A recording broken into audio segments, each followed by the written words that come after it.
Oi, Zé, bom dia. Bom dia, senhor. Tudo bem com você? Beleza.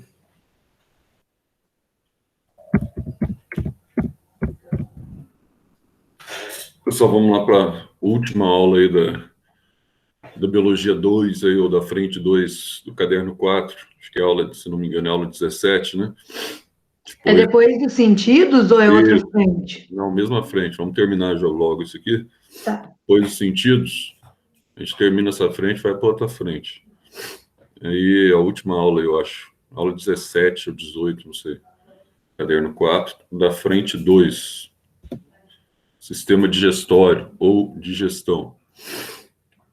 Vamos começar a falar um pouquinho sobre digestão, como é que ocorre o processo digestório, tá? E coincidentemente também, essa também é uma aula importante para quem for fazer a prova da Unifenas, tá? São as aulas que vocês terão que coincidir aí com a sequência de vocês, que foi importante para a Unifenas, eu dou um toque para vocês. Então, nós estamos aí com o sistema digestório é bastante importante, né? Não só para a Unifenas, mas de uma forma universal, principalmente as formas que ocorrem a digestão e, além disso, as etapas mecânicas e as etapas enzimáticas da digestão, principalmente, tá? A gente tem que ter uma noção anatofisiológica, depois a gente tem que ter uma noção enzimática. Então, a gente vai começar aqui falando sobre o sistema digestório. A gente vai destacar diretamente, como destaca aí, parece que a apostila de vocês fala mais sobre digestão humana, é a que mais cai mesmo. A gente vai destacar essa questão da digestão humana, tá? Como é que ocorre, quais são os processos, tá? Que ocorrem ao longo da digestão. Primeiro, a gente vai falar um pouquinho da anatomia. Então, vamos citar aqui a anatomia da digestão. Então, anatomia e fisiologia. Vamos colocar assim, fisiologia. Em que compreende a digestão humana? Então, você tem um trajeto, tá? Um trajeto peculiar. Vamos colocar esse trajeto aqui para a gente entender. Então, o processo ele inicia basicamente na boca. Então, você tem aqui a boca, tá? Onde você vai ter a maceração ou mastigação, ou ainda a digestão mecânica, onde você tem o fracionamento, tá? Das partículas mecanicamente. Então, lembrando que o processo de digestão é um processo de fracionamento, de redução, não só mecânico, mas principalmente enzimático, para que você possa reduzir grandes moléculas em pequenas moléculas, tá? Aí você tem aqui a boca, depois logo em seguida aqui você tem essa região aqui onde você tem a faringe, tá? E a laringe. Então você tem aqui a faringe, aí vem logo do lado da traqueia aqui, né? Atrás da traqueia você tem o esôfago. Você vai ter aqui o esôfago. Aí do esôfago você chega numa válvula, tá? Que precede o estômago. Então, a válvula que está antes do estômago, que consegue fazer a regulação para a entrada no estômago, tá? A gente vai chamar essa válvula de válvula cárdia. E essa válvula aqui é importante, porque ela está diretamente relacionada aí, tá? Com os refluxos que nós temos. Válvula cárdia, depois da válvula cárdia, a gente vai ter, então, o estômago. Pulou. Absurdo. Então, aqui a gente vai ter a válvula cárdia. A gente vai ter aqui o estômago. Lembrando que o estômago é o compartimento gástrico, né? Ele lembra a letra J, tá? Aí vem, então, a parte mais importante, digamos assim, no processo digestório, onde você tem a efetivação do processo de quilificação. Então, qual seria essa parte importante, extremamente importante, para a gente e tal, né? Que brincadeira esse Xavier, viu? Ô, Xavier, vamos ver, né, meu filho? Usa teu e-mail institucional aí já, pô, já passou da hora, né, Xavier? Pelo amor de Deus. Olha só. Então você tem aqui o estômago. Desculpa aí, Zé. Eu entrei no errado. Vou pôr aqui o outro, calma. Isso acontece, tá dormindo aí, deixa eu ver. Válvula piloro. Aí você vai ter aqui da válvula piloro, tá? O que vai acontecer? Você vai ter, então, a primeira porção do intestino delgado, que é o duodeno. Depois vem em seguida aqui, ó, o jejuno. E depois nós temos aqui, ó, o íleo. Então, olha só, basicamente a digestão é concretizada no intestino delgado. E só para você ter uma noção, o intestino delgado ele tem uma extensão que chega a mais de 6 metros, tá? Bem grande. Só que o duodeno é pequenininho. O duodeno ele tem 25 centímetros. E no duodeno você tem a maior parte da digestão. Aí duodeno, jejuno e íleo. Aí depois vem, então, né, o seco, que é a primeira porção do intestino grosso. Vem o seco. Aí vem os cólons. Aqui nesse seco tem um apêndicezinho, que é o apêndice secal.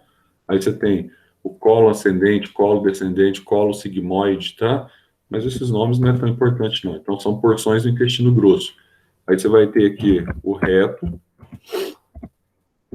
E aqui você tem a parte terminal, que é o ânus. Aí, o ânus. Então, esse é todo o trajeto digestório.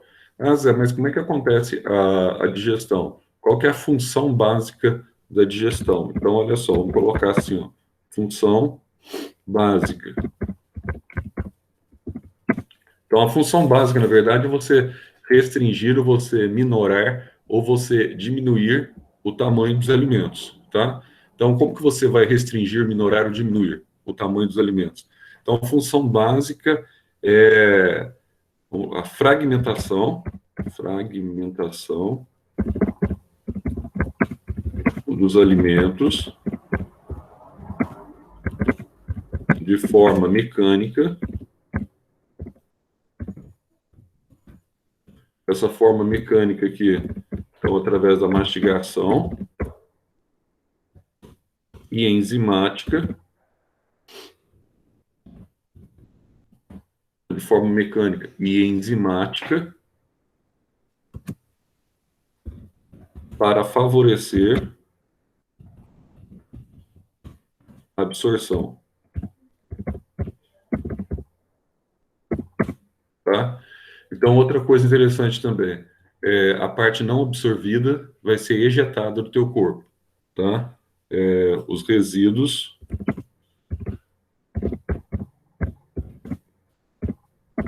não utilizados serão ejetados, ejeção, né? Ejetados pelas fezes. Então, tá aí. Aí você tem a liberação, tá? Você tem a saída das fezes. Então, todo o processo químico, todo processo de hidrólise enzimática, que é o químico,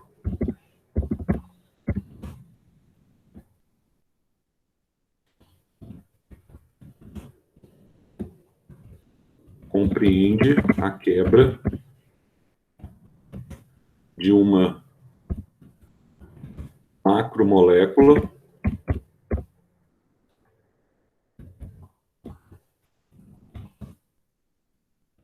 em uma micro.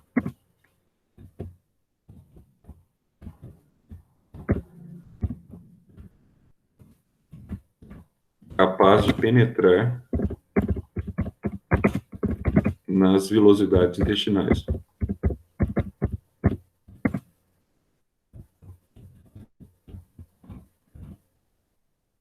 Vamos dar um exemplo aqui? Então, um exemplo clássico, tá? Eu tenho um polipeptídeo.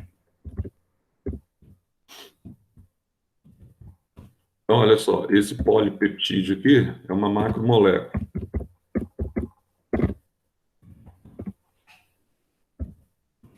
Então, vai sofrer aqui essa macromolécula aqui, ó. Ao sofrer ação enzimática, então, sofre ação enzimática. Aí vai formar, depois da ação de várias enzimas, vai formar aqui uma micromolécula.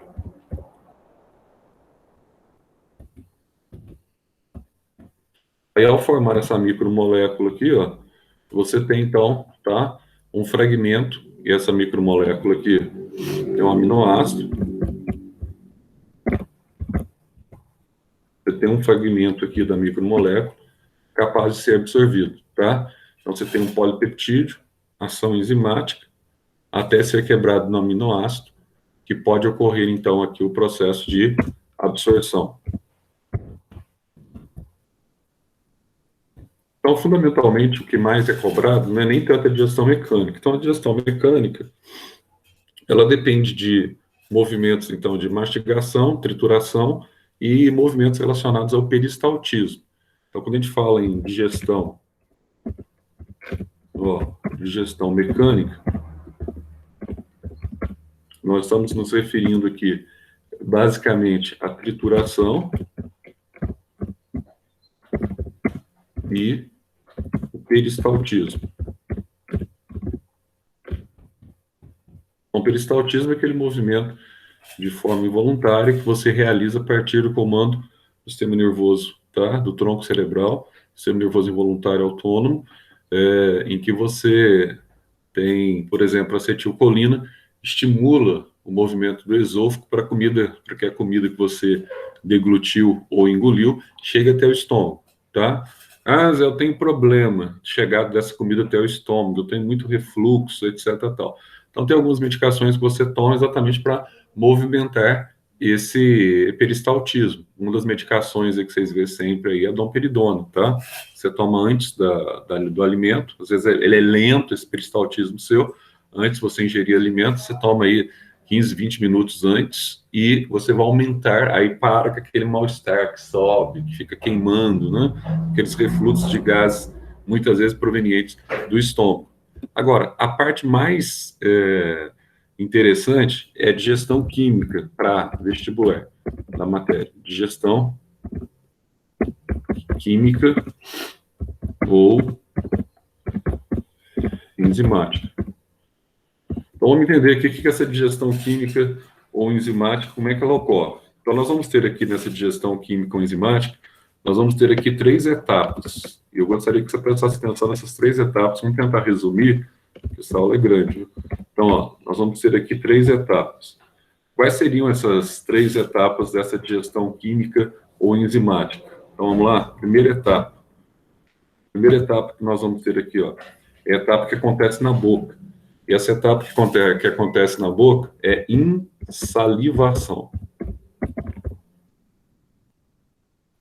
Você fala assim, Zé, como é que funciona essa etapa da insalivação, tá? Bom, é a primeira chegada do alimento na boca, na cavidade bucal, e você vai hidratar e amolecer esse alimento. Então, ó, o alimento passa por hidratação e amolecimento na boca. Ah, mas para que serve isso, Zé? Bom, na verdade, você não tem liberação só de água, tá? Então, essas glândulas salivares aqui liberam um líquido aquoso junto com saliva. Então, ó, as glândulas salivares liberam um líquido aquoso junto com as enzimas. Então, primeira etapa. Esse processo começa na boca. Aí, 2 coisas que você não pode esquecer. Primeiro, o pH que está agindo nessa etapa bucal. Então, na etapa bucal tem um pH, tá? Próximo a um pH neutro. Não esquecer desse detalhe. Então, aqui, ó, porque para não queimar, para não lesionar, né? Então, a boca, ela trabalha com pH neutro. Então, vamos colocar assim, ó. E outra coisa, o único alimento que começa efetivamente a ser digerido na boca, tá, são os carboidratos. Os demais alimentos são apenas hidratados. Por exemplo, alimentos ricos em proteína. Eu estou lá macerando a carne, etc. Tal. Tem alguma digestão de gordura ou de proteína na boca da carne que eu macerei? Digestão química, não. Digestão mecânica, sim. Tá? Porque você está mastigando, então você está realizando digestão mecânica. Agora, digestão química nenhuma. Você não tem nenhuma enzima proteolítica que age sobre proteínas na boca. Você só tem enzimas, tá, para açúcares na boca e o derivado da água oxigenada, que é o peróxido de hidrogênio. Então, o alimento junto com as enzimas, tá? E aqui, ó, essas glândulas salivares aqui, só para você não esquecer depois, se você precisar disso, você vai colocar para mim aqui as parótidas e sublinguais.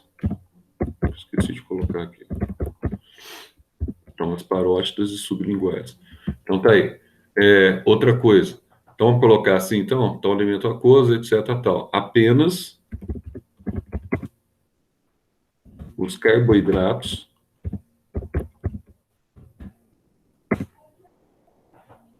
sofrem digestão enzimática.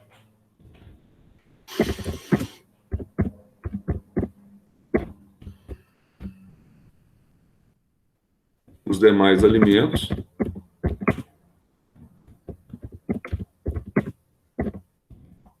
passam por mecânica apenas.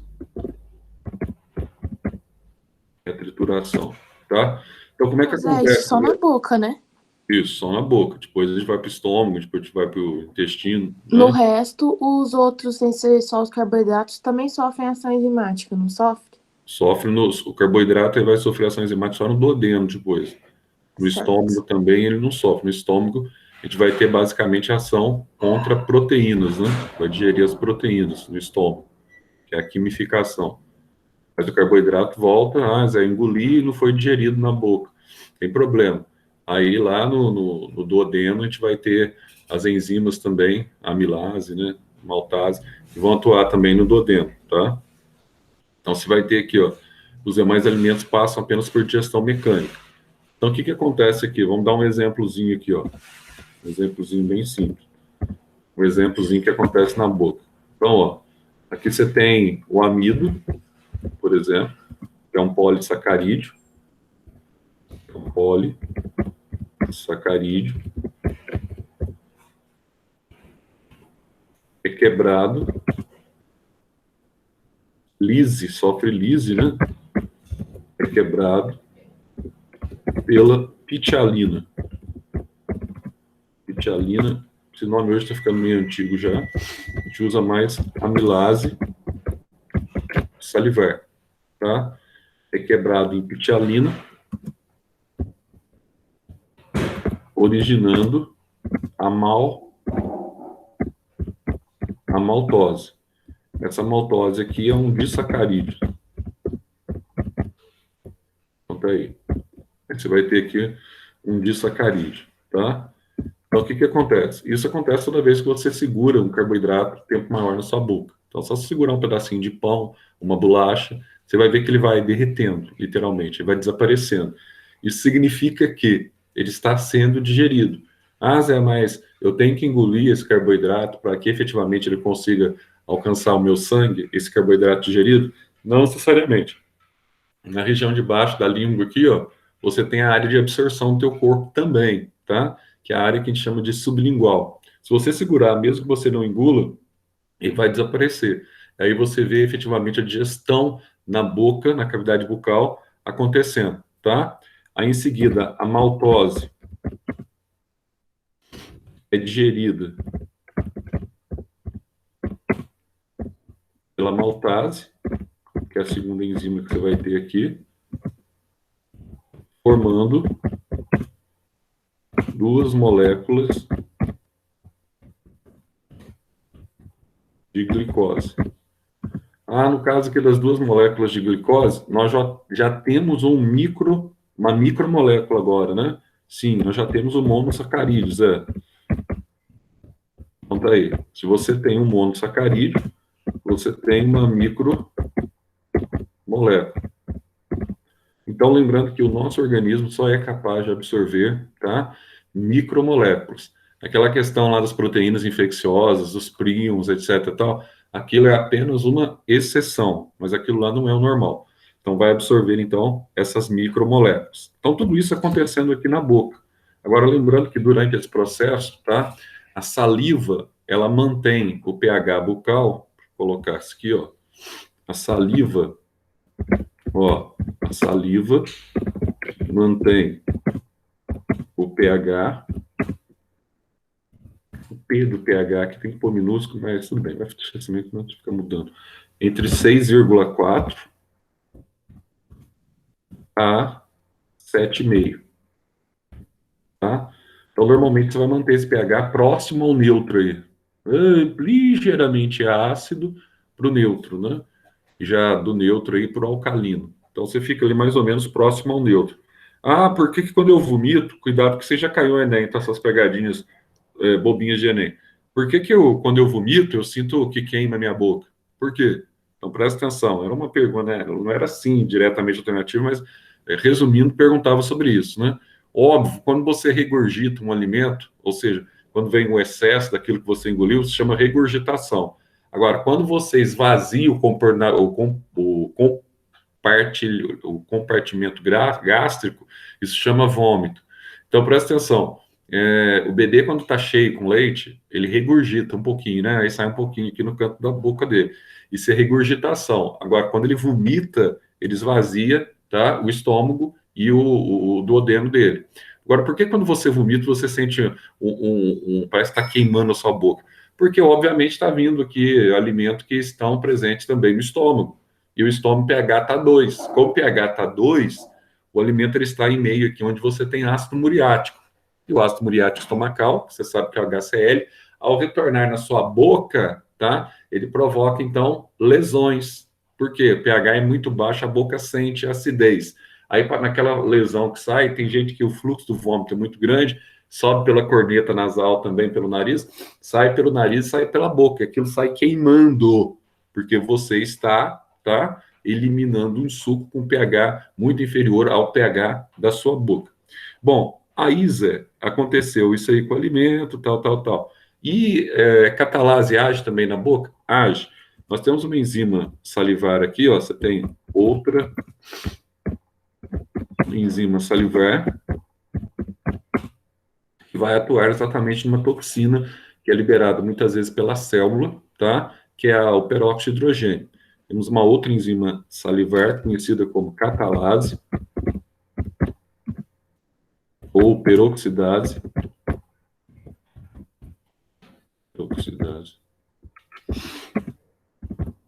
Que atua sobre o peróxido, de hidrogênio, tá? Formando água e oxigênio. Então, a catalase também atua na boca. Atua. O peróxido de hidrogênio ele é formado no metabolismo celular, tá? Então, resíduos dele ficam muito presentes na boca. E essa enzima, a catalase, é uma enzima também salivar, ela vai, então, quebrar esse peróxido.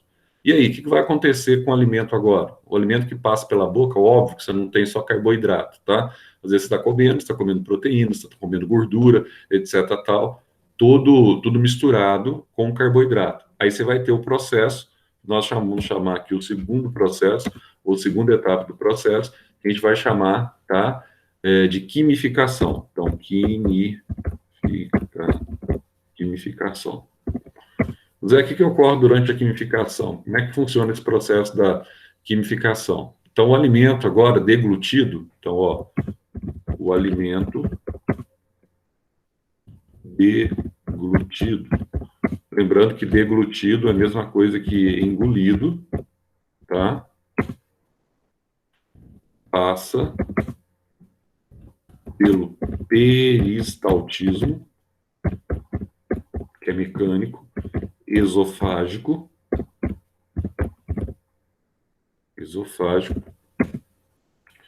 e chega até a válvula, até a válvula cárdia, que é a válvula estomacal, tá? Aí, por que que você tem uma válvula aqui, ó? Essa válvula aqui, ela controla a passagem do alimento para o estômago. Aí você vai ter essa válvulazinha controlando essa passagem do alimento para o estômago, tá? Aí você tem um detalhe interessante. Se essa válvula ela não fecha completamente, você tem problemas muitas vezes relacionados a refluxo, tá? Quando a válvula mantém-se parcialmente aberta, o que acontece? Há refluxo de gases ácidos estomacais. Esses refluxos de gases ácidos provocam aquele processo que a gente chama de esofagite. O que acontece? O esôfago, a parede dele é para receber alimento com pH em torno de pH neutro, que vem da boca. Se tiver esse refluxo, tá? Você vai ter a esofagite, que vai provocar, então, pequenas lesões no esôfago. Então, aqui você tem, ó, lesões esofágicas. Aí você fala assim, mas aí eu sinto aquela queimação por causa da lesão, tem que tratar. Como é que eu sei se eu tenho isso? Endoscopia, tá? Faz endoscopia, vê direitinho. Se tá, tô com problema. E outra coisa que pode acontecer aqui também, que muitas vezes o pessoal reclama, fala assim, eu tenho muito problema com mau hálito, Zé. Bom, o mau hálito, na maioria das vezes, está relacionado com a questão da boca mesmo, tá? E a questão focada aqui, ó, nas tonsilas palatinas, antigas amígdalas. Tem gente que não tem a amígdala normal nesse sentido, era um pouco mais reta. Então, o que acontece? O alimento ele começa a parar aqui, ó, tá? Então, parte do alimento que a pessoa engole para nessa região. Então, o alimento fica retido, principalmente pedacinho de carne, arroz, feijão, etc. Tal, fica retido nesse local. Aí não tem como. Como ele fica retido no local que não dá para a pessoa engolir, o alimento ele começa a fermentar. Como o alimento começa a fermentar, ele começa então a liberar aquele cheiro podre, tá? Do próprio alimento que está fermentando aqui, que a pessoa. E não tem como você pegar, vou pegar escova, vou escovar, não dá. Aí tem pessoas que até optam, quando o problema é desencadeado por essa região de cima aqui, optam por extrair as amígdalas. Eu não acho que seja melhor. Quando a pessoa tem dor de garganta, sistematicamente extrair as amígdalas, tudo bem. Mas ela é o para-raio do teu corpo, né? Então, antes de infeccionar o seu pulmão, vai infeccionar a sua garganta. Então, é como se fosse um para-raio. Então, eu tenho problema de mau hálito, etc. Tal. Então, é complicado. Extrair por isso, tá? É complicado. Outra coisa, mas o problema pode estar aqui embaixo. Pode estar aqui nessa região, aqui, ó, fechamento da cárdia. Se a tua válvula, tá? Ou a tua válvula, ela não fecha completamente, esses gases com refluxo que vem do estômago pode trazer mau hálito à boca também, aí você tem aquele mau cheiro. Então, aí você toma medicações, o gastro vai te passar medicações para manter, quando a cárdia está infuncional, para manter mais tempo a cárdia fechada, para evitar esse refluxo, tá? Que basicamente é um tratamento muito parecido com pessoas que têm esses problemas aqui de esofagite. Então, dá para resolver, Zé? Dá. Então, chegamos aqui, se resolver esse problema aqui, com a medicação, beleza, pode provocar esofagite. Agora, o alimento... Ô Zé, Oi. a lista que atua é sobre o H2O2, não é? Isso, atua sobre o peróxido de hidrogênio, tá? Que é a água oxigenada. Então, sobre o H2O2 formando água e oxigênio. O H2O2 é peróxido de hidrogênio. Então, o alimento chega ao estômago. Corrige lá, Zé. Oi? Sofre. Não tá sobre. Onde eu coloquei aqui? Isso, bem aí. Ah, é que eu nem ver. Coisa de velho. Ó, o alimento chega ao estômago. Vamos colocar aqui, ó. O alimento chega ao estômago, ocorrendo. Isso aqui é fundamental que você saiba, ó. Ocorrendo um choque de pH. Agora, por que ocorre esse choque de pH aqui, Zé? Vamos entender isso aqui. Vamos entender aqui como é que funciona o ambiente estomacal. Ocorre um choque. Por quê? Ele sai aqui agora do pH de neutro, né? Vamos colocar assim, ó. O pH do estômago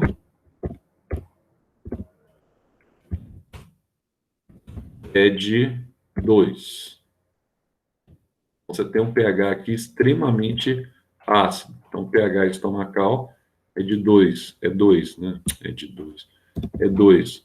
Você vai ter aqui um pH extremamente ácido. Então, o que vai acontecer aqui, Zé, com esse pH do ambiente estomacal? Por que é um pH ácido, né? Quais são os pré-requisitos para ele se tornar um pH ácido? Então, toma cuidado aqui agora. Então, ambiente estomacal. O que acontece? O estômago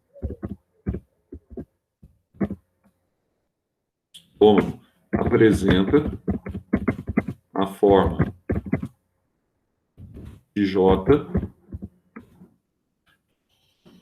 e é totalmente Hoje eu vou fazer outra pergunta. revestido. Ali em peristaltismo esofágico, embaixo de quimificação, tinha que abrir o parêntese aonde? Só tem o fechamento do parêntese. Onde eu coloquei isso agora? Peristal. O Eu alimento acho que ele errou, era só depois de engolido. engolido, tá? Passa pelo peristaltismo esofágico. Aqui não tem parênteses que não.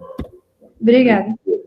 Passa pelo peristaltismo esofágico e chega até a válvula cárdia. Eu coloquei um parênteses a mais aqui. Então diz assim, ó, o estômago apresenta a forma de J e é totalmente revestido por um muco protetor, por um muco e tecido protetor capaz de suportar o pH ácido.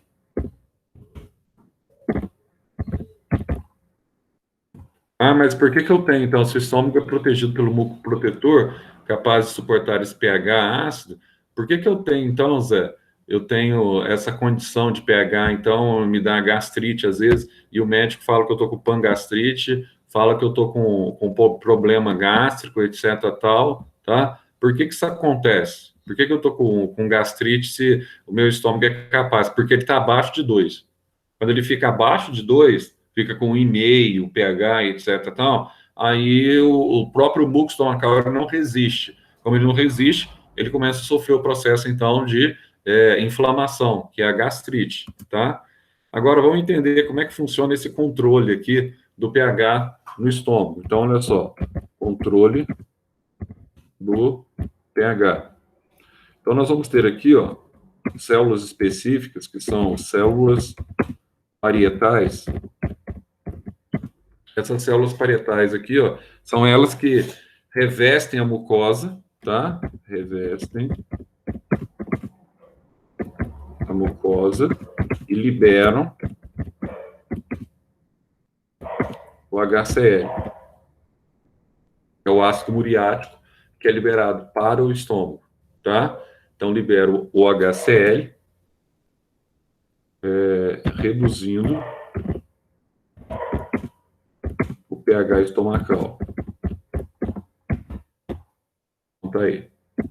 Ah, mas para que isso é importante? Tá? Para que tem essa importância, essa redução do pH estomacal? Vamos analisar aqui, ó. É importante para quê? Esse pH baixo no estômago. Qual é a razão de você ter esse pH básico? Então, a primeira razão é que Quando você ingere o alimento, por mais limpo que esse alimento seja, esse alimento ele tem um determinado nível de contaminação bacteriana. Isso é notório e natural, tá?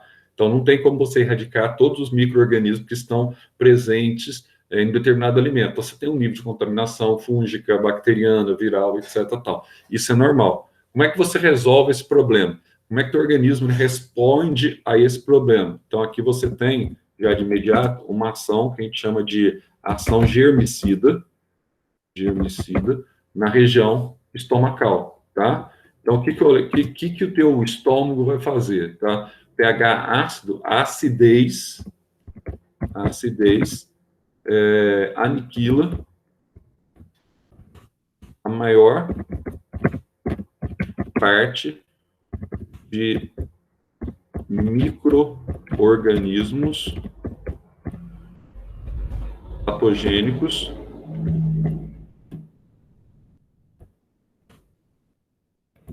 que descem com o alimento. Isso aí então é legal, né, Zé? É legal. Por quê? Porque você evita ter infecções secundárias.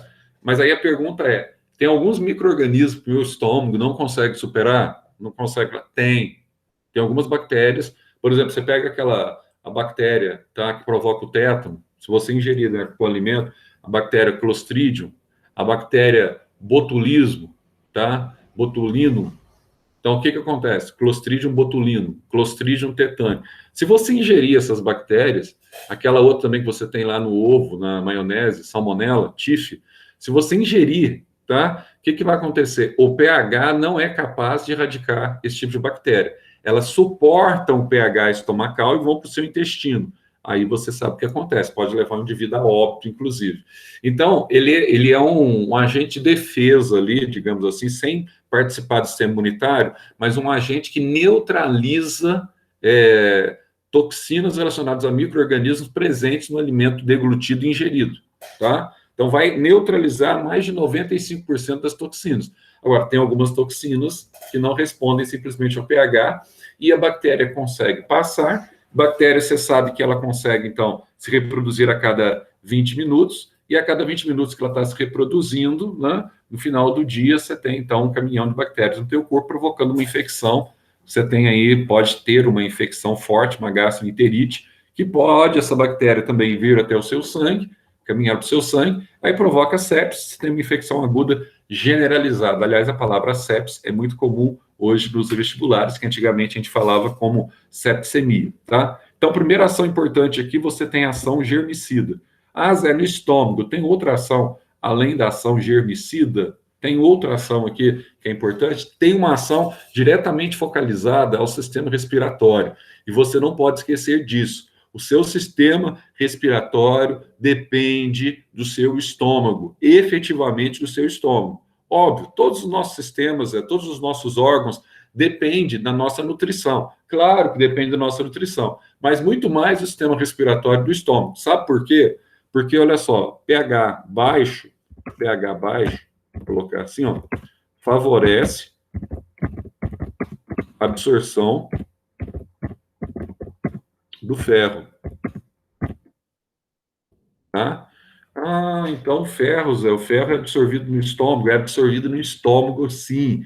E você sabe que o ferro é um dos componentes mais importantes, tá, da hemoglobina. Então, a hemoglobina, ela agrega-se ao metal ferro, e o ferro agrega-se ao oxigênio, formando o óxido ferroso. Então, o oxigênio, através da oxihemoglobina, que a gente vai estudar mais à frente, ele é transportado através do metal ferro. Então, quem favorece a entrada do ferro na corrente sanguínea, a princípio, diretamente já do alimento? É o estômago. Então, o ferro entra pelo estômago. Não se esqueçam disso. Outra coisa interessante aqui também. Olha só o que acontece, tá? O HCl, tá? Ele vai, então, quebrar o precursor inativo. Então, olha só. O HCl, ele quebra o precursor inativo, conhecido como pepsinogênio,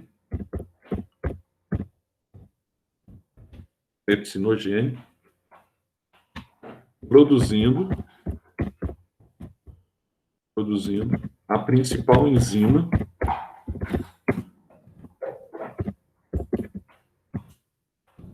estomacal. Qual que é essa principal enzima estomacal aqui, ó? Pepsina. Tá? Então, você vai ter aqui a pepsina como principal enzima estomacal. Tá certo? Então, quem que faz essa quebra, Zé? O HCl. Ô, Renato. Oi? Depois você passa lá, pega um negócio para mim lá no Americano. Na hora que você voltar. Tá? Então, aqui você tem aqui, ó, o pepsinogênio produzindo a principal enzima estomacal, que é a pepsina. Então, detalhe. Aí, se tiver aí, tá dentro do carro. Você que pegou ontem, Renato, pega meu documento. Ah, então eu tenho ficado hoje. Nossa, de brincadeira, viu? Eu te dei na tua mão, você trouxe para dentro. Passa lá então, pega lá para o Pedro Letícia. Olha só, então você tem aqui, ó, produzindo principalmente a enzima estomacal, que é a pepsina. Ah, Zé, então essa pepsina, o que ela vai fazer, essa pepsina?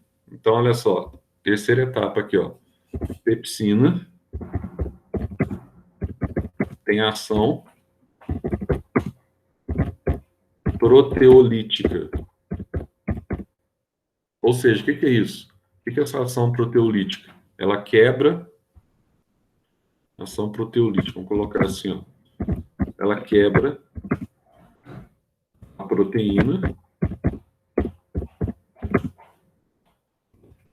em frações menores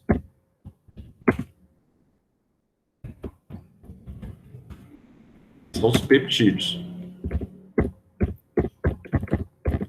Então, aqui você não pode confundir um detalhe bem interessante. Então, olha só, se ela quebra a proteína em peptídeo, peptídeo ainda não são aminoácidos, tá?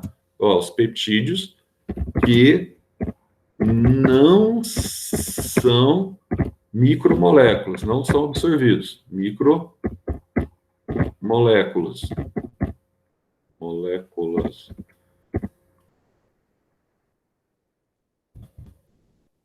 Não são micromoléculas, tá?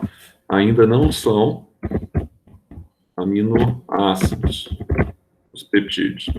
Então, um detalhe aqui, ó, tá? Se não são micromoléculas, não são aminoácidos, eles não serão absorvidos. Outra perguntinha que se faz muito aqui, às vezes, que é pegadinha de Enem. Qual seria a perguntinha? Eu só tenho essa enzima no estômago? Não, eu não tenho só essa enzima no estômago. Eu tenho mais enzimas no estômago, só que toma cuidado. Por exemplo, você não acabou de ingerir o alimento? Se você ingeriu o alimento, o que está acontecendo? Ah, Zé, eu ingeri o alimento, eu degluti o alimento, eu ingeri. Se você ingeriu o alimento veio da boca, na boca, junto com o alimento ensalivado, junto com a saliva, o que está acontecendo com o alimento? Ah, está acontecendo um detalhe interessante, Zé. Esse alimento aqui está misturado, né? Está misturado com o quê? Com a saliva. Se está misturado com a saliva, tem amilase, tem catalase, tá? Tem maltase. Tem tudo ali misturado na tua boca, que está misturado ao seu alimento que você está ingerindo. Aí você fala assim, nossa, Zé, é verdade, está misturado mesmo. Então, quer dizer que essas enzimas, maltase, catalase, elas podem chegar, amilase, pode chegar no estômago? Pode. Então, eu posso ter essas enzimas no estômago? Posso. Então, eu vou digerir carboidrato no estômago? Não. Ah, por quê? Porque cada substrato enzimático, ele depende de um pH específico. Tá entendendo? Então, por exemplo, na boca, o pH que atuam essas enzimas e no duodeno é pH de neutro para alcalino. Depende desse pH específico. No estômago, como o pH caiu para 2, você tem a enzima no estômago, mas ela está inativa. Da mesma forma que a gente vai ver aqui agora, quando você pega, por exemplo, o alimento agora vai passar para o duodeno, Zé. O alimento vai passar para o duodeno, beleza. Então, quer dizer que esse alimento tem enzima pepsina misturada no alimento? Tem. Então, vai para o duodeno com enzima pepsina? Vai. Só que a primeira porção do duodeno, quando você tem o suco pancreático, você tem um pH de 7,8 a 8,2. Aí, como é que esse alimento, como é que essa enzima vai ficar, a pepsina? Vai ficar em pH alcalino.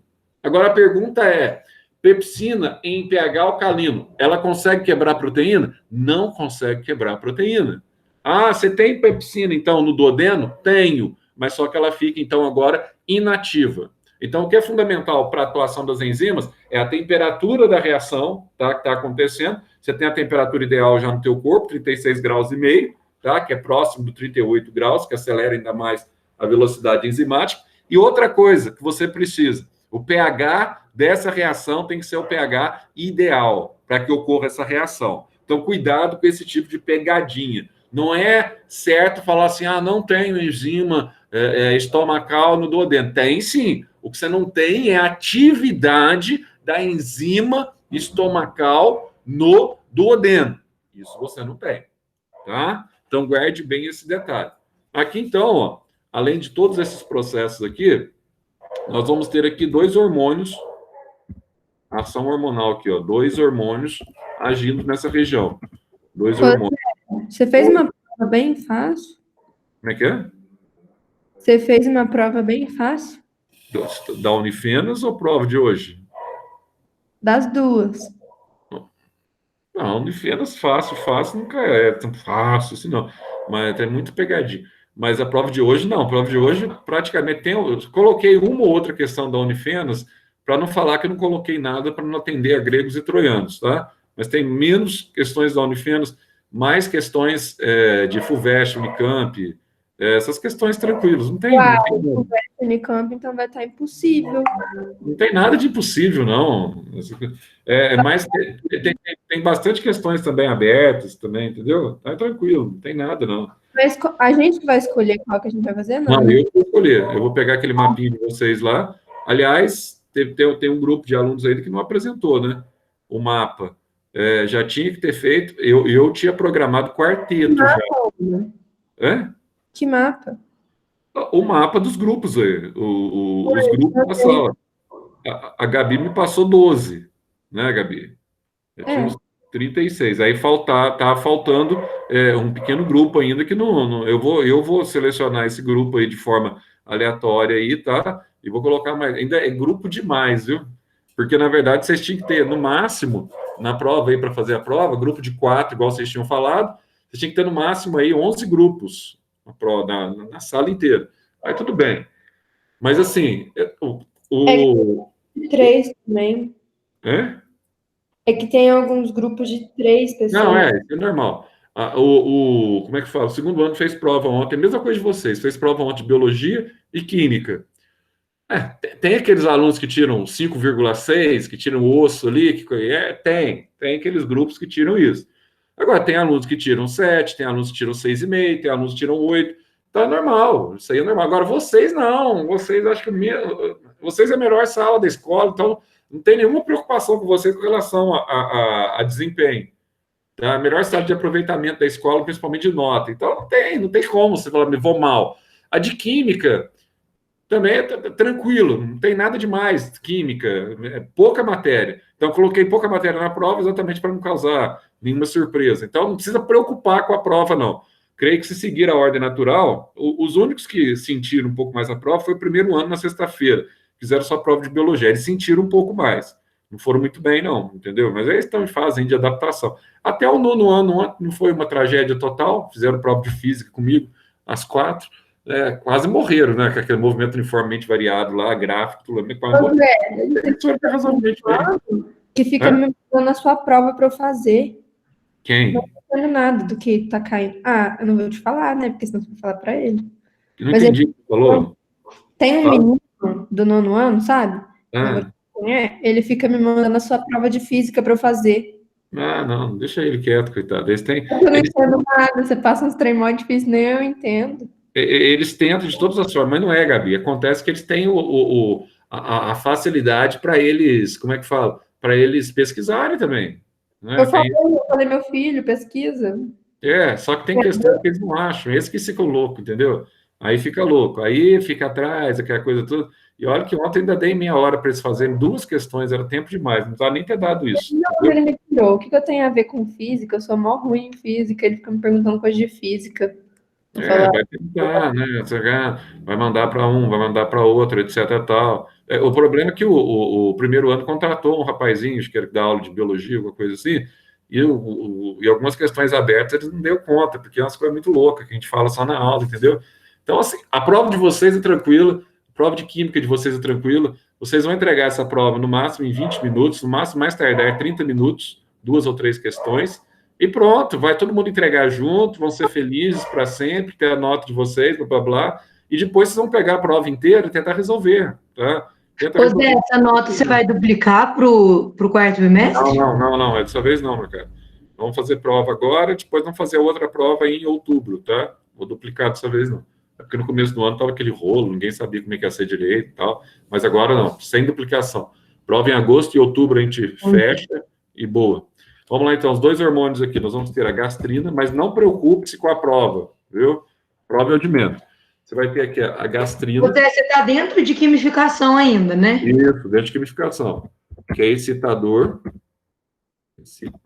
Excitador. A gastrina, que é excitador. E a enterogastrona. Gastrona, que é o hormônio inibidor.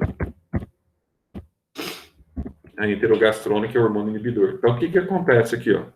Aqui você tem que prestar bem atenção. Então, ó, você depende de 2 hormônios. Quando um alimento de característica proteica, ele cai no seu estômago, tá?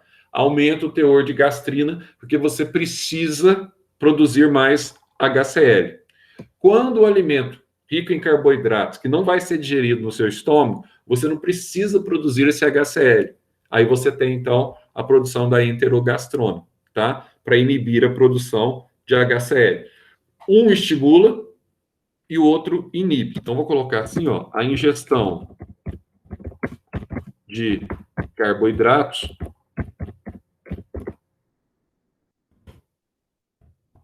inibe o HCl através da enterogastrona. Tá? Enquanto, olha só, por outro lado já, enquanto que a ingestão proteica... Zé, você escreveu a ingestão, é isso mesmo? Não, ingestão. Enquanto que a ingestão, tá, de alimentos proteicos estimula a gastrina na liberação de HCl. Você fala assim, Zé, eu sou acostumado a tomar os prazóis da vida, omeprazol, rabeprazol, tá? Então, eu sou acostumado a tomar isso que eu tenho gastrite nervosa, tá? O que eu estou tomando? Você está tomando um inibidor de bomba de prótons. O que esse inibidor de bomba de prótons faz? Então, a gastrina, muitas vezes, porque você é muito ansiosa ou você é muito ansioso, ela remete a um distúrbio psicossomático. Então, quando você fica nervoso, ansioso, você tem uma liberação maior de gastrina no sangue, tá?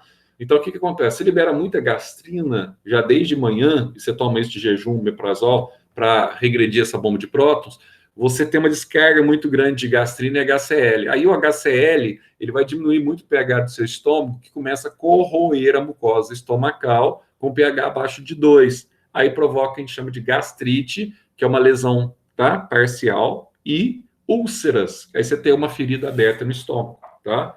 Aí sempre você sente aquela dor, etc, tal, tem que tratar. Isso você trata com, primeiro, endoscopia, vai no gastro, etc, tal, e beleza. O resto ele resolve. Aí o alimento ele vai chegar aqui no intestino delgado agora. Então aqui você vai ter a terceira etapa, que a gente vai chamar de quilificação. Então a quilificação vai acontecer no intestino delgado. Ela depende basicamente aqui do duodeno, do jejum e do ilho, tá? Mas principalmente do intestino delgado, tá? Principalmente do duodeno, principalmente do duodeno, do duodeno. Então, o que é esse processo? Esse processo, peraí. Vamos colocar aqui de vermelho, só para terminar aqui, ó. Então, ó, após... Ah, nem Zé, acabei de copiar. Peraí, não, só um detalhezinho aqui, para não esquecer. Após a quimificação,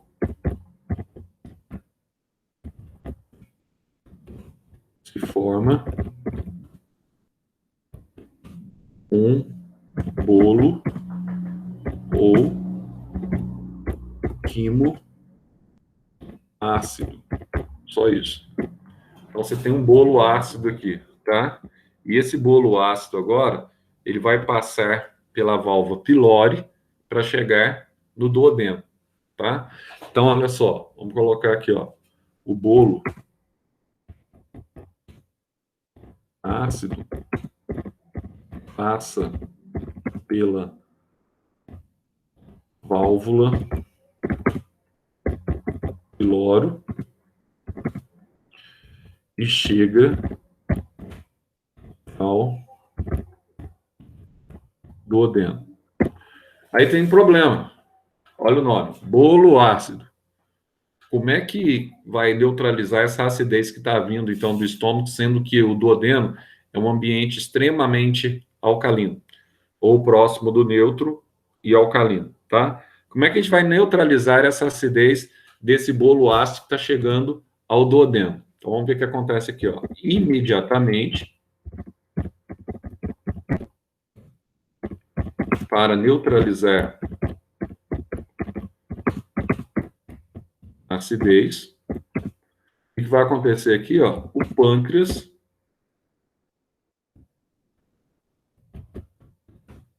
libera vamos colocar aqui, ó, o hormônio conhecido como secretina, o hormônio secretina. Ô Zé, acaba a aula mais cedo pra gente estudar, tá? Oi? Acaba a aula mais cedo pra gente poder estudar. Estudar, mano, não precisa estudar nada, não. Oi, você quer que eu tire zero? Não, que tire zero, não precisa estudar nada para a prova, não. Matéria. Esquece o negócio da prova. Rico em bicarbonatos que neutralizam a acidez do quimo. Esquece da prova. Só lembra da prova lá para as 2 horas da tarde. Esquece. Aí eu mando para vocês já, antes, no 1h30, eu já mando para vocês o relatório de nomes com as respectivas questões que vocês farão. Aí vocês recebem já na hora lá, a respectiva questão. Aí às 2 horas coloca a prova, 2h30 vocês terminam, aí dá uns 5 minutinhos e tal, já coloca de químicas, quando todo mundo terminar, 3h05 vocês terminam. Simples assim, não vai precisar mais do que isso. Até antes das 3 vocês já terão entregue todas as questões. Vai por mim. Começa 1h30, por que você quer começar às 2? Mas se tiver todo mundo disponível 1h30, pode ser. É mesmo, começa 1h30, já adianta já. Pode ser. Mas aí você mantém o horário, tipo, de entrega. É, até às 3. Não. Dá uma meia horinha mais. Não, Xavier, vem negociando. É 30 minutinhos, Xavier. Se precisar, a gente dá uns 10 minutinhos a mais. Tanto faz 1h30 ou as 2, não tem problema, não. Mas 30 minutos cada, né? No caso. Que 30 minutos cada, Xavier? É questão fácil, cara. Você vai ver. Você acha que na altura desse campeonato eu vou fazer uma prova de 3º ano para ferrar vocês? Já falei que tiver que ferrar, vai ferrar Enem, é prova que você está falando. Eu não. O meu cérebro precisa de tempo para migrar, entendeu? De um conteúdo não, para outro. Não, tem nada de migrar, não. Né? No teu cérebro já tem um processador gigante aí, viu? Então não tem que ser de tempo para migrar coisa nenhuma, não. Então, ó, tá precisando renovar as piadas, cara. Pô, nossa, tá, tipo... Cara, faz um tempinho já que você não manda umas piadas novas, umas tiradas... Tipo assim, pô, é quarentena, Xavier. Não tem jeito, cara. Já foi melhor, parceiro. Pra falar a verdade, Xavier, a gente perde até a criatividade. Uma coisa, você tá de forma presencial, você tá olhando para as pessoas assim, você tem aquela sacada no momento, né? Aí o cara que olha para a menina que ele tá interessado, mas ele não assumiu ainda, de frente você vê toda essa sacada, né? Agora, igual você fazia com a Leal. Mas você vê todas essas sacadas, mas quando você não tá presencial assim... A gente está falando aqui como se estivesse falando por um rádio. Vocês estão me vendo, mas eu não vejo vocês. Então é complicado, entendeu? É difícil. Não dá pra você dar aquela saudades. essas coisas. Você não sabe como é que a pessoa está naquele dia, né? A pessoa está bem, se a pessoa não está bem. Se a Juliana teve uma briguinha com o namorado, lembra que ela ficava com a avó Não tive não, Zé. atrás do toco, lembra lá do vovó atrás do toco? Nossa, não podia nem olhar nela, que ela queria descascar a gente, ficar braba, não sei o quê. Tô super good vibes, Zé. Tá agora, né? Porque no começo lá, queria matar todo mundo. Aquela piranha ficou dando em cima dele. Não sei o quê. Saudades dessa treta. Você lembra do ano passado, né? Tem vários aí que são testemunhos. Essa treta aí rendeu, nossa. Tá louco. Ô, Zé, você não sabe mais de nenhuma fofoca, né? Não, como que eu vou ficar sabendo? Não faz nada pra gente. Uma coisa é você estar na escola, nos corredores da escola, observando e ouvindo. Outra coisa, não, o pessoal não manda, o pessoal tá tudo parado. Então, sem saber. A única coisa que eu fiquei sabendo, mais assim, no 9º ano ainda que eles contaram, que o Yuri, não vou falar o tempo agora, mas não há muito tempo, ele andou pegando menina do 9º ano. Eu vou para esse cara, é um pedófilo mesmo, né, Yuri? Menina do 9º ano, menino de 14 anos, pode largar a mão. Tá aprendendo com o Maurício, então. Não é só o Yuri. Nossa, Zé, o que mais Não, tem Maurício eu já sei, mas o Maurício todo mundo Uai, sabe. Zé, qual que é a diferença da tua idade pra Renata? O Maurício sabe da questão de pedofilia. A diferença da minha idade para a Renata Ela tinha 15, cara. Eu comecei a namorar a Renata com 14, não, tá louco. Você com 18 e ela com 12, né, Zé? Pelo amor de Deus. Não, mas não, isso não aconteceu, né? Na época, Deus me livre. Já até o Xavier. Nem o Xavier só gosta de menina mais velha, né? Nem o Xavier tá nessa. O Xavier agora sem a Lívia, agora acabou. Assim, gostar de menina mais velha é fácil, o problema é conseguir. É verdade. Zé, o Xavier gosta das novinhas também. Mas lá no 9º ano ninguém falou nada. Já até perguntaram dele, mas não. Eu não vou falar, Xavier, mas eu sei, viu? Mas eles não falam nada. Novinha, assim, né? Da idade dele, etc. Tal. Não, Novinha, 5 anos mais velha que ele. Mais velha, né? Aí sim. Aí vai ser enfermeiro depois do Xavier. Enfermeiro de velho, viu? Pode abrir um asilo pra você. Uai, então você tá ferrado. A Renata tá ferrada com você, então. Vai ser enfermeira. Já falei isso pra ela. Cai na sua realidade, filha. Daqui uns anos você vai ser minha enfermeira. Porque eu sou um estrategista, Xavier. Pensei em todos os detalhes, viu? Desde lá de trás, foi um dia eu vou ficar velho, etc, tal. Não, beleza. Tipo assim, eu pensei, o rapaz de 20 olhou na menina de 15 e falou, essa vai ser a minha enfermeira. Exatamente, né? Foi bem pensado, Xavier. Não, ele com 18 e ela com 12, ele já tava com esse pensamento. Meu Deus do céu, agora passou pra mim, né? Isso que é engraçado. Agora A Renata tava brincando de Barbie e o Zé já tava de olho, você é louco. É verdade. Nós casamos, ela trouxe uma caixa de bonecas da casa dela. Eu falei, mas o que você vai fazer com boneca aqui em casa, né? Aqui em casa para fazer tudo, mesmo boneca. Trouxe uma caixa de boneca. Nós casamos, já tava com ela. Nós casamos, já tinha 16, tinha completado 17 anos, na verdade. Ela completou. Quando você casou, ela tinha 17? Não, na verdade, ela tinha 16 até o dia 21 de maio. Aí nós casamos dia 1º de julho. Ô Zé, você tá falando isso? Caraca, naquela época dava? Não, ô Zé. O pai dela teve que autorizar. Ô Zé, você tá falando a gente que casou com 16 anos. Menos 18, o pai dela teve que autorizar do cartório. Se não autorizar... Pra você com 17 anos? Não, eu não. Eu tava com 22. Mas ela com você com 17 anos. Não. Ela tinha 17. É isso que eu tô perguntando. Ela tava Você casou com 17? Ai, mas na época também do Zé. Eu tinha Mas na época do Zé também. 23. Ela foi de 16 para 17. Na época do Zé fez? também Teve coragem, é normal assim. casar com 13, né? Por que você não podia esperar? Eu não quis esperar? Até ela fazer uns 20. Então, mas... Tava muito apaixonado, né, Zé? Não, eu era muito... Não, mas não é só isso, não. É que o Zé já tava apresentando uns probleminhas de saúde. Ô, Juliano. Tava da enfermeira imediatamente. Os meus relacionamentos... Malandro é malandro, mané.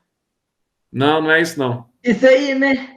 Os meus relacionamentos na época eram muito intensos, assim, com mulheres mais velhas do que eu, igual o Xavier, você tá falando, tô me lembrando. Sempre 3 anos mais velho, assim, e nunca acabava bem, sabe? Aí acabava, separava, aquela coisa toda. Dessa vez que eu arrumei, eu falei assim, essa aí é uma gurizinha, né? Novinha, quem sabe que vai dar certo. Mas não pensava em casar, não. Aí, de repente, falei, quer saber? Vou casar logo. Aí surgiu aquela coisa meio intensa e tal. Falei, vamos casar logo. 10 meses depois de conhecer a Renata, já estava casado. Foi assim, simples assim. E teve a Letícia depois de quanto tempo?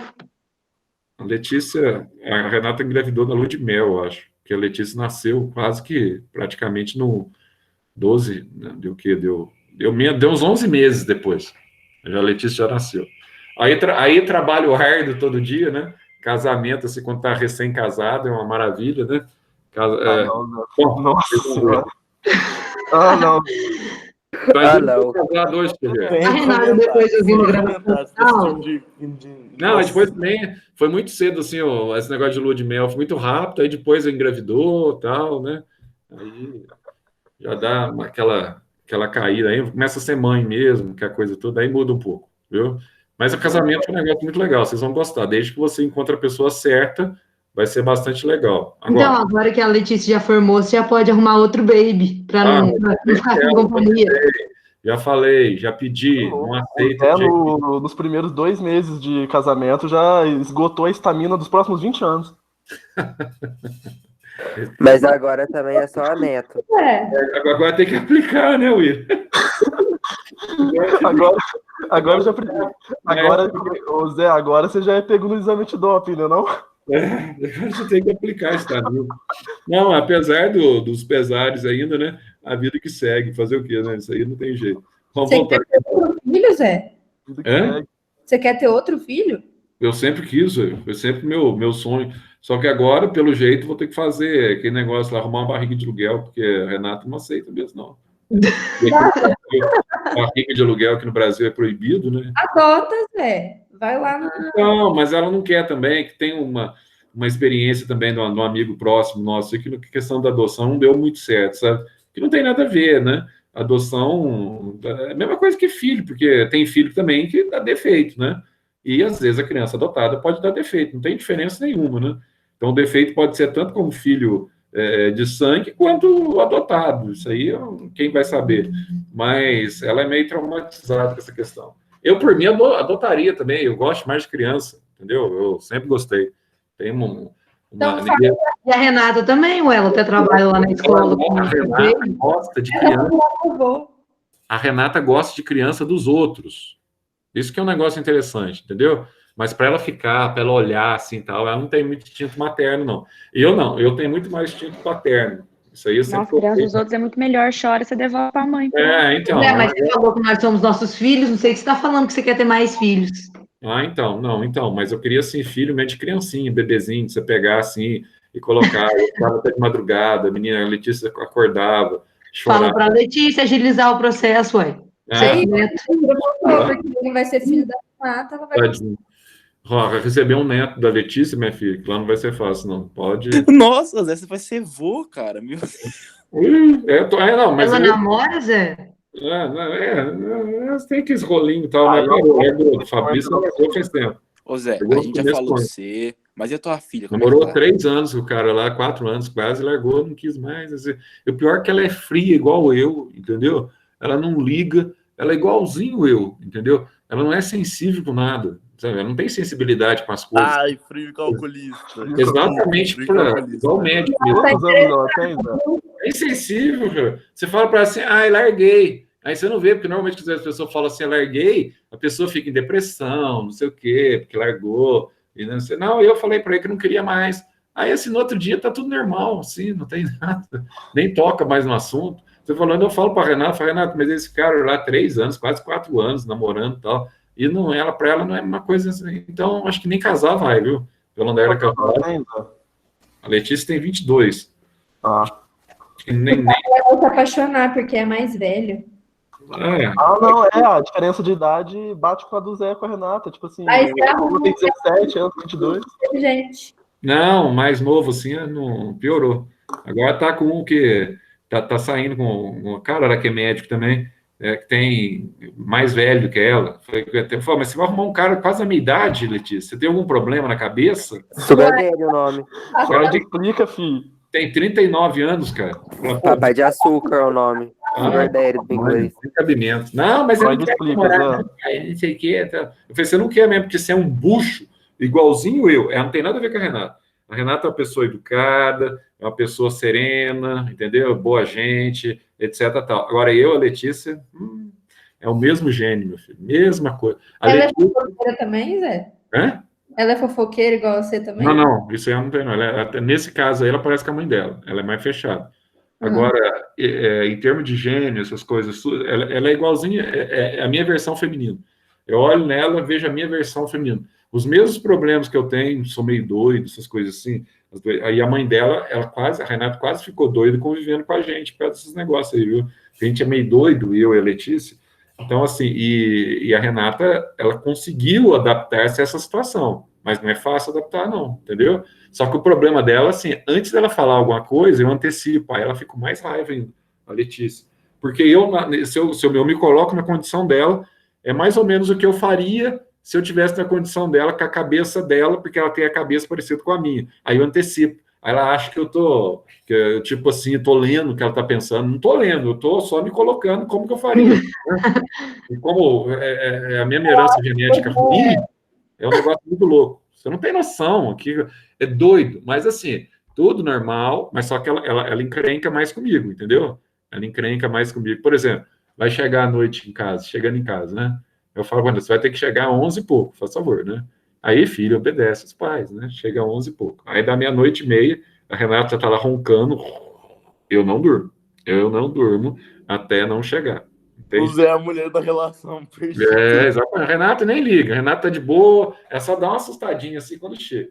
Aí, eu fico lá esperando, né? Assistindo alguma coisa, esperando. E cada minuto que passa, aquilo vai me dando mais raiva ainda, entendeu? Porque não chegou na hora estabelecida.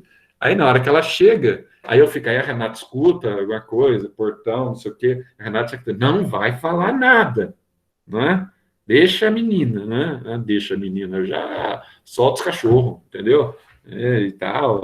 É adulta, deixa ela. Ela não é reativa. Ela já tá 18 minutos, ela já tá caindo em cima. Como se fosse uma criancinha, entendeu? Como se fosse uma criancinha. Mas você acabou de falar que ela é igual você, filho. Não, em algumas coisas é igual uma criancinha, Chiver.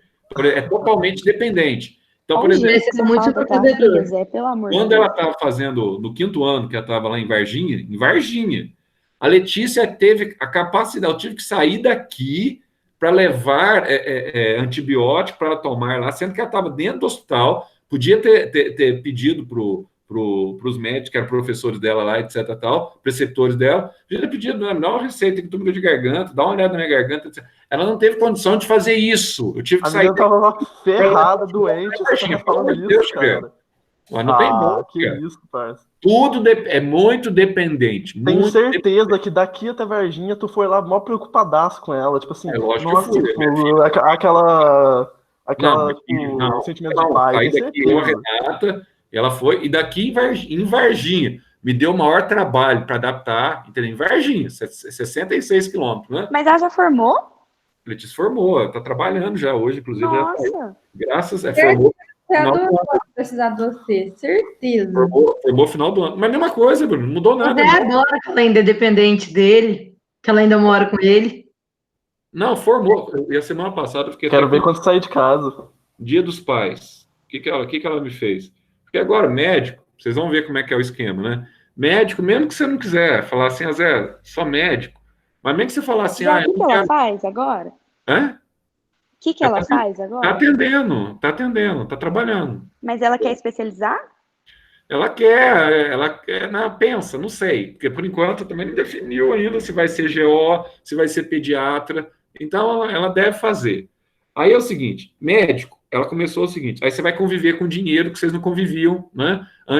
Hoje vocês convivem com o dinheiro dos pais, aí os pais vão comprando, você não sabe quanto custa, etc. Tal. Aí do nada eles começam a ganhar. E ela é criança, nunca tinha administrado dinheiro e tal, né? Aí, o que ela fez? Eu queria morrer, queria matar a Letícia. Falei, meu Deus do céu, o que ela faz? Ela pegou e comprou no Dia dos Pais agora, que tá até para chegar ainda, que atrasou a entrega, aquela coisa toda e tal, né? Ela é apavorada, ela não sabe esperar nada. Sabe que uma pessoa não sabe esperar nada? Ela foi comprar Parece alguém um iPhone, tá? Foi comprar um iPhone para me dar de presente. Nunca tive a preocupação de ter um iPhone. Certo? Olha que fofo, Zé. Eu gosto de celular, de smartphone, assim, só uso realmente para trabalho. Às vezes fico o dia inteiro assim tal. Uso uma época, uma hora ou outra, etc. Tal, um WhatsApp para ver as coisas de escola, etc. Tal. Para mim, o Android me atende perfeitamente, tá? Aí é o seguinte, ela foi comprar o iPhone, eu não estou sabendo de nada.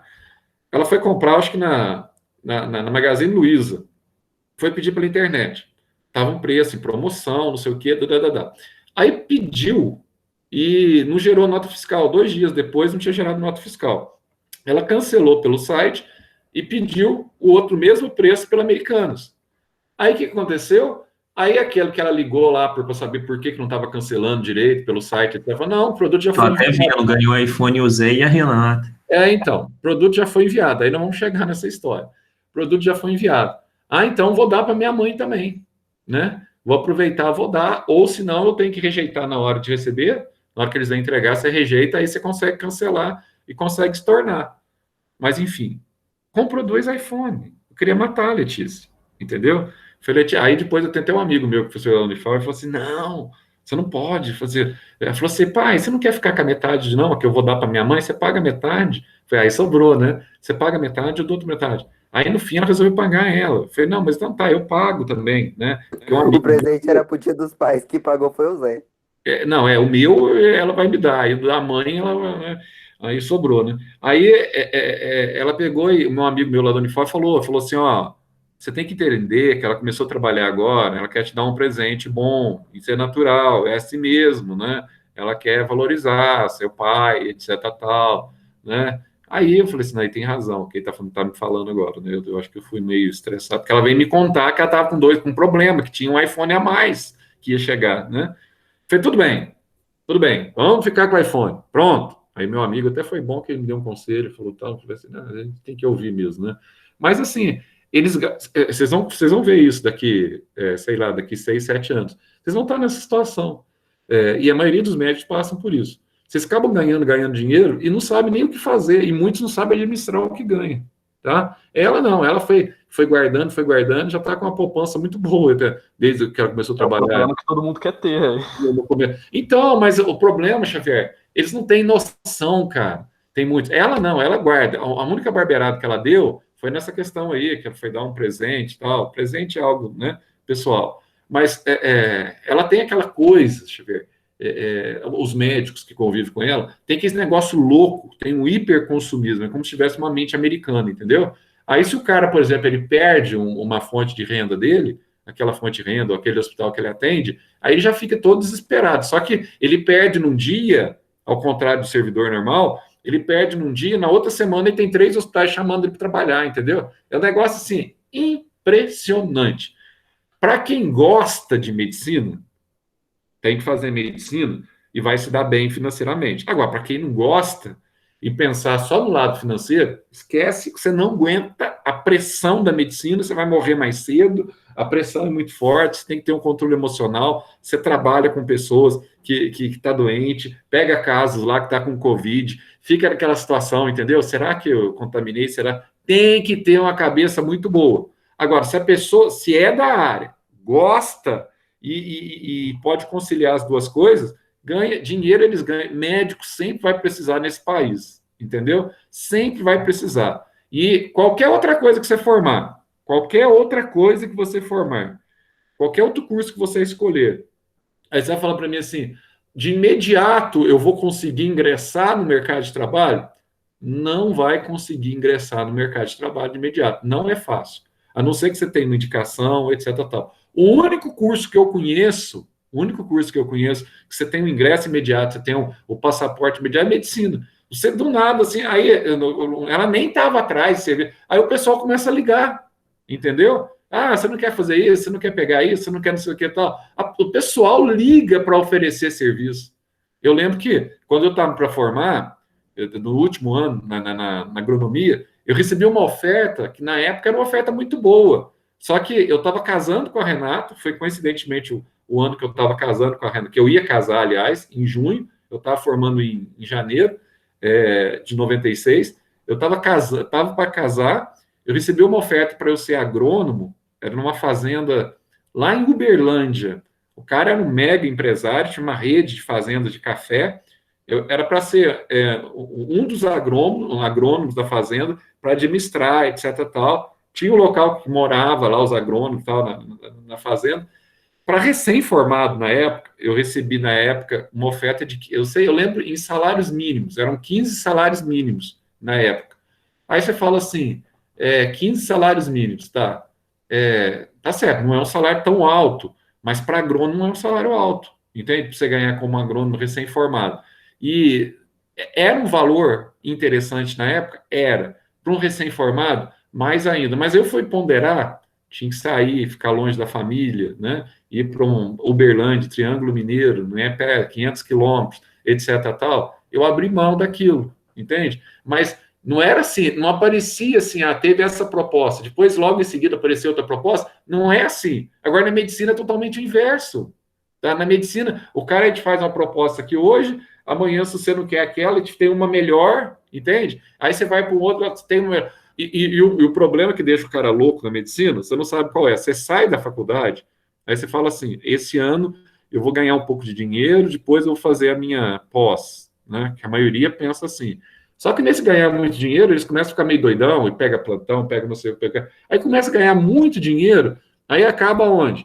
Acaba sendo intensivista de UTI, que ganha dinheiro para danar. Cada plantão, eles ganham um bom valor, né? Então, assim, aí fica doido. Aí começa a ganhar demais, aí esquece da pós, que é obrigação dos médicos fazer pós, entendeu? Então, assim, como eu estou falando para uma sala, que boa parte da sala, como vocês já falaram, tem essa intenção de fazer medicina, eu vou dizer para vocês o seguinte, se você tem o dom, você não precisa preocupar financeiramente mais com nada, porque isso aí vai chover mesmo na hortinha de vocês, viu? E é o único curso, olha, que eu já vi que todos, a não ser que o cara não queira mesmo nada, não quer exercer, não quer nada, mas você acaba de formar, tem alguém na tua porta, tá? Hoje, se você, um pouquinho que você trabalhar sem fazer nada, um pouquinho de esforço que você fizer, pelo menos um médico hoje, se ele pegar uma coisinha aqui, coisinha lá, ele vai ganhar em torno de 20 mil reais por mês, sem nenhum esforço, tá? Pra você ter noção de onde você ganhar 20 mil hoje é salário de coronel de carreira, que está há mais de 30 anos no exército, etc, tal, que é o salário hoje de servidor público. Então, assim, pra você ter noção o que é medicina. Então, você fala assim, Zé, é importante eu fazer o que eu gosto, né? Claro que é importante, mas é importante também você pensar que futuramente, não que você tem que fazer medicina por isso, óbvio que não, se não tiver dom, não adianta. Você vai estar no mercado de trabalho ferrenho. Se o mercado de trabalho hoje já é ferrenho, imagina futuramente. Então, hoje não adianta mais você falar assim, Zé, eu sou professor. Professor tem muitos. Mas um professor que atenda às suas necessidades, ao longo da sua vida, principalmente na sua vida estudantil na faculdade, você vai ver que serão poucos os professores que vão te marcar. Então, sempre, na medicina, aqui a Alfenas tem várias especialidades, vários médicos. Mas quando você precisa, por exemplo, sei lá, de um alergista aqui em Alfenas, quem que você pensa? Eu vou lá no Dr. Evandro Magalhães. Quando você precisa de um pediatra, você tem vários, mas você tem uma referência. Eu vou lá no Dr. Paulo Afonso. Não adianta, isso é a referência. Então, você tem um cara que está acima em termos de referência. Esse cara que está acima, esse cara é o cara que tinha um dom mesmo, que não era só mercenário. Esse cara ele vai se dar bem o resto da vida. Tá? Então, pense nisso. Na hora de você escolher curso, você fica olhando aquele guia do estudante, aquela coisa que lá é legal. Você vai, tem algumas coisas que eu gosto, tem outras coisas que eu não gosto, mas veja o seu potencial de fato. Qual é o seu verdadeiro potencial, tá? Principalmente, se você é uma pessoa humanista, então, hoje em dia, a medicina carece muito disso.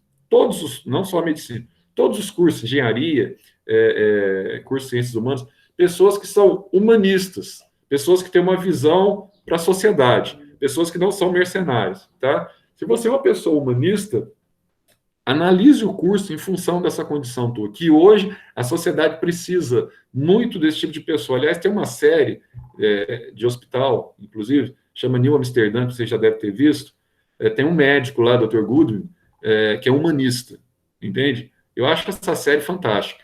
Se você ainda não assistiu, já está na 2ª temporada, vai para a 3ª temporada, muito legal. Não é pela medicina em si, é pela capacidade que os médicos daquele hospital, que é um dos primeiros hospitais públicos, que é raridade nos Estados Unidos, né, em Nova York, a capacidade que eles têm de demonstrar afeição para aquelas pessoas que não têm nenhuma condição. Isso é ser médico de fato, certo? Isso é estabelecer o juramento de Hipócrates lá que vocês fazem, lá de salvar a vida de forma incondicional. Então, assim, para mim, se você tiver que... Eu acho que para mim não, é a leitura que a gente faz de todas as profissões. Se na cabeça, no imaginário popular de todos nós, a relação não é questão de importância, não. O médico é o profissional que nós respeitamos mais, em todos os sentidos, porque ele cuida da nossa saúde, tá? Então, assim, claro, você tem um ônus nisso tudo, né? Você vai ser médico, você tem uma responsabilidade muito grande, mas vale a pena. Oi. Você acha aquele programa do Pedro Bial? Já assisto, sim. De entrevista? Eu não assisto. Você já assistiu com uma médica que trabalha com medicina paliativa? Ah, sim. Não vi o programa, não, mas trabalha para... Né, o indivíduo está na fase terminal, né? E você vai ter que dar um... Depois você assiste o programa com ela para você ver. Depois eu coloco lá no Globoplay, Nossa, né? é um negócio de arrepiar, é fora do comum. Não, é porque... Eu falei porque você tem Globoplay mesmo. Então, você tem que dar um conforto para o paciente, né? Um conforto mesmo que ele já está em fase terminal, né? Isso aí é um negócio muito... Você imagina o psicológico de uma pessoa que trabalha com isso. Deus me livre. Não, é nisso aí que trabalha com oncologia também, né? O pessoal que trabalha com oncologia, imagina você no hospital, né, no dia a dia ali, só pessoas falando, tô com tumor, tô diagnosticando tumor, etc, tal, blá, blá, blá, blá. Pelo amor de Deus, não é fácil, não. Psicológico, eles têm que estar muito bem preparados. Tem um médico, que é o doutor Fernando, todo dia de manhã, ele está na CNN, ele é neurocirurgião. Aí tem até um quadro na CNN Brasil, Pergunte ao Doutor. O cara é fantástico. Na hora que vocês puderem, ele explica o metabolismo cerebral. Eu sou aficionado nisso, né? Uma das áreas que eu sempre fui aficionado foi sistema nervoso, etc. Tal. Eu sempre fui aficionado nessa parte da fisiologia. Então, assim, ele é fantástico. E o cara fala numa calma, assim, aquela coisa assim, médica, ele tem que ter tudo isso mais um pouco, né? Eu acho que eu sei quem que é. É aquele que trabalhava na Band? Eu não sei se ele trabalhava na Band. Ele era da Band. Deve ser, então, porque eu conheci Eu conheci esse cara na CNN mesmo, de manhã. Tem aquele programa jornalístico, aquela coisa toda. Aí fica uma menina, entrevista ele, né? A Elisa. Isso mesmo. Então, é o mesmo, então. Ele vai no podcast da CNN também. Isso. Ele era da Band. Ele é ótimo, esse cara. Fantástico. Ele tem uma capacidade de externar, assim, ele é fantástico. Eu achei fantástico. A forma dele, deve ser professor também, com certeza, lá, e tem uma capacidade, uma facilidade de passar o conteúdo de uma forma mais simples, que é fora do comum. Pessoal, vamos parar aqui, então eu acabei aqui perdendo um pouco, mas é bom a gente conversar um pouco também, porque vocês estão numa fase difícil, esse negócio de vestibular, essas coisas tudo aí, e mais a pandemia. De vez em quando é bom a gente bater um papo também, que a gente perdeu esse elo aí de bater papo, né, de sala de aula de forma presencial. Vamos parar por aqui, então. Semana que vem eu termino essa parte de gestão. E hoje até 1h30, então, que a gente vai fazer a prova? 1h30 mesmo? Acho que pode ser 1h30, Zé. Só que, assim, Pode ser, Zé. Aí todos têm que entrar. Então, aqueles que não estão na aula agora, tem que avisar, porque senão depois, né, dá zebra. Todos, tá bom, a gente já tem 40 pessoas aqui, então a maioria dos alunos estão aqui agora, né? Então, olha só, então todos, se combinado, então a gente começa 1h30. Para mim também, quanto antes, melhor. 1h30 eu passo, tenho certeza que até 2h30 vocês já resolveram, tá? Não vou abrir vídeo, nada, vamos fazer tudo pelo WhatsApp, tá? A gente faz tudo pelo WhatsApp, passo a prova. Vocês vão devolver para mim, aí de que forma você quer que eu devolva, Zé? Bom, eu vou te mandar no Word, você pode, as questões da sua prova, se você quiser pegar o documento, resolver só as questões, ou se quiser colar as questões do seu Word aí e mandar, tá? Você manda as questões. No título do e-mail, você coloca, eu estou fazendo aqui questão 1, 2, 3, só para na hora que todo mundo terminar, para ver se todos terminaram, as 30, 35 questões. Eu estou aqui 1, 2, 3, tá? Estou entregando. Aí no corpo do e-mail, junto com a resolução, você coloca embaixo o nome do grupo que eu vou ter aqui também. Zé, as de química, você quer que coloque a foto da resolução? Química, sim. Química, você pode fazer a resolução, se quiser digitar, ou se quiser... Química, a prova de química de vocês tem muitas questões fechadas. Aí você pode só marcar a alternativa mesmo, tá? Tá. Embaixo você pode pôr até uma justificativa, etc. tal. mas pode marcar alternativa. Questão aberta, aí você pode colocar a foto, o jeito que você achar mais fácil. Pode mandar PDF, Word, o jeito que Mas, ô Zé, mas mandar no e-mail para ter registrado, tá? Oi. Nas questões fechadas, eu tenho que justificar por que eu marquei aquela resposta. Biologia tem. Só biologia. Química não. Química não tem tanta necessidade, né? Porque química não tem tanta necessidade. Até porque vocês vão fazer 2 provas, vão fazer uma, depois outra seguida. Então, assim, para ser mais dinâmico também, tá? E química tá muito fácil também, não vai ter problema. Beleza, então? Então, 1h30, eu volto com vocês, então. Fica combinado aí. Deixa eu parar a gravação aqui, senão fica gato.